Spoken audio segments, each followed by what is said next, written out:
You guys like to ask questions in the comments, and a question that comes up quite frequently is, how do you vlog? Now, one might think you just point the camera and start filming whatever you're doing, but obviously there is more to it than that. In this video, I'm going to go through the 4 most important factors that I think come down to making a good vlog and how I pull them off. So join me to learn how I make a vlog. So first of all, let's just work out what a vlog is. By definition, a vlog is a personal website or social media account where a person regularly posts short videos. That sounds like my YouTube channel. But to me, a vlog is a bit more than that. Each individual vlog should be a story or an adventure. It should entertain or inspire the viewers. So I'm going to tell you about the 4 things which I think make a good vlog. We have 1. The equipment you use. 2, we have the story you're telling. 3, we have the perspective that you're using or telling it from. And 4, we have the way you put it together. So first off, let's talk about equipment. I shoot my vlogs with 2 cameras. I have an action camera and I have my DSLR, and they have different functions in the vlog. So the DSLR, this is for cinematic shots. This is for getting shots with bokeh, with background blur. It's for taking landscapes and slow motion shots. It's also for a closer in perspective, because with this camera I can zoom in. This camera will give a more cinematic vibe to footage, such as the DSLR I'm shooting this video on, which is another camera of mine.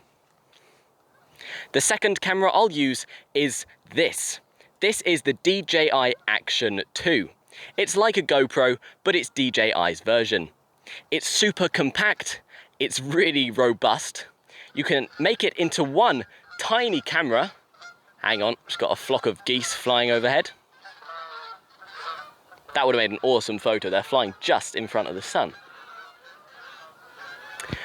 This camera is also waterproof and is great. It does 4K, it does up to 240 FPS, which means I believe you can slow it down 8 times. And what is it you want when you're looking for equipment to buy? Because I understand you probably won't have these 2 cameras. First of all, quality. You're looking for 1080p or higher nowadays.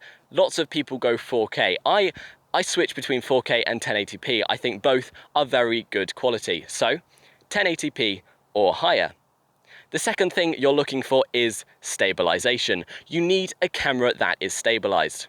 For my first year of vlogging, I just vlogged on my phone, and I don't have an Apple phone, meaning I have no stabilization in the phone. The footage was really shaky. You can go back and watch them if you like. Since getting my action camera and using my DSLR for vlogging, I've noticed stabilization has got much better. And if you don't have these cameras, if you have, say, a smartphone, and you can't afford to get another camera or don't want to, you can always use a gimbal.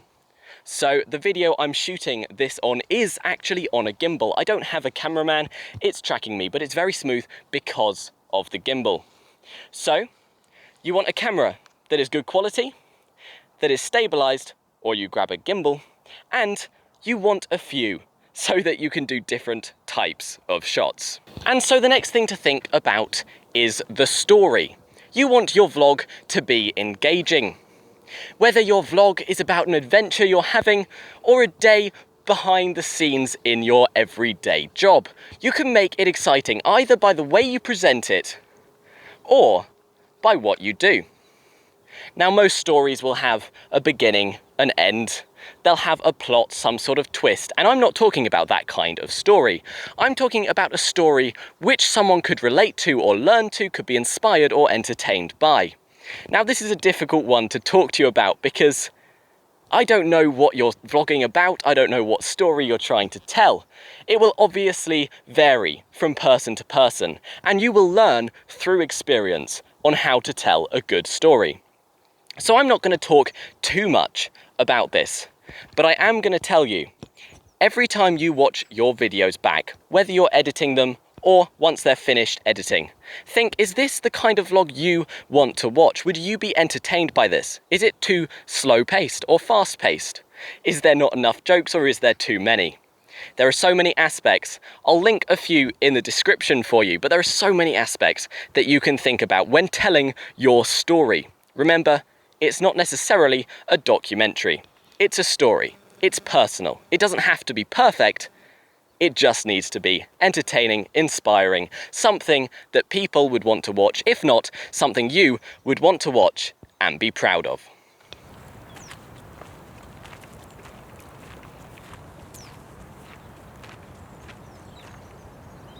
So now it's time to talk about my favourite part of vlogging, and that is the perspectives section. Now, perspective can be understood as two things. One, the perspective you're shooting from, i.e. is it a personal vlog or are you shooting from someone else's perspective, or the perspective you're giving the viewer.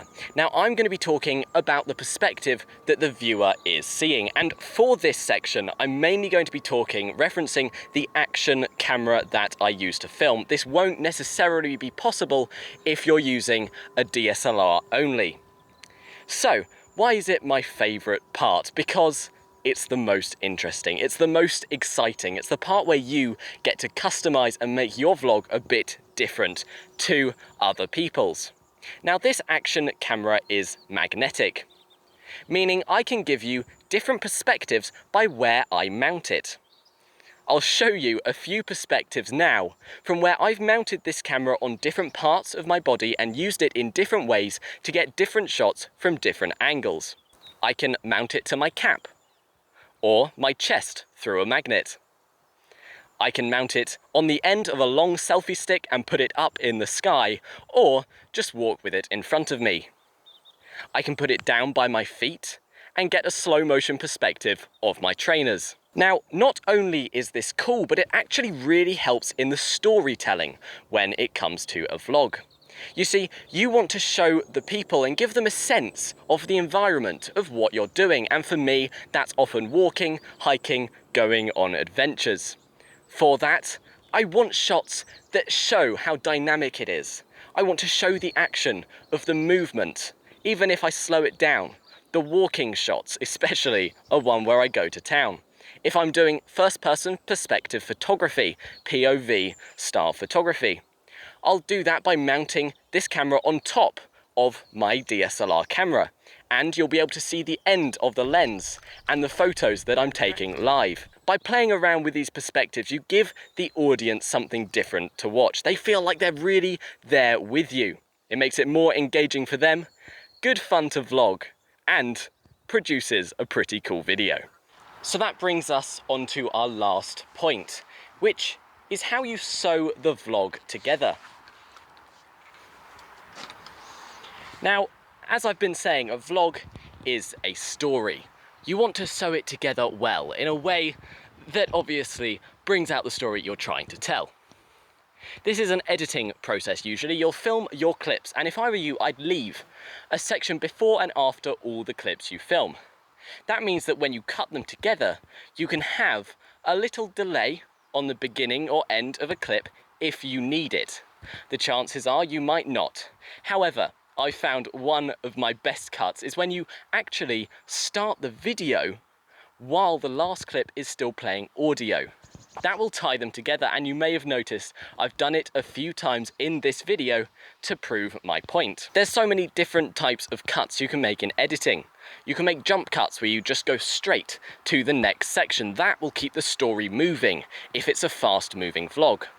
If it's a cinematic vlog, however, you might want the clips to dissolve or do a smooth transition. In my vlogs, I used to do transitions. I used to use Filmora's transitions. Lots of blurs, lots of funny swoops and curves to get to the next clips. And then I kind of matured in my content, I feel. And I started using jump cuts with music. I started using meaning to cut my clips, as opposed to funny transitions. This, obviously, was just my choice. And you'll often see that I just cut between clips in a place where I think is appropriate. If you want professional content, then when you're watching a professional vlog, pay attention to what that person's doing. If there's someone's style that you're particularly interested, again, look at what they do and take inspiration from it. I hope you've enjoyed today's video. It's been quite a heavy one, lots of talking, but I hope I've given you a few tips on how to shoot a vlog. Obviously, I'm no expert. I've been doing it a few years, and you guys have been asking for my thoughts on the matter and how I do it. Hit that like button and subscribe, and I will see you in the next one.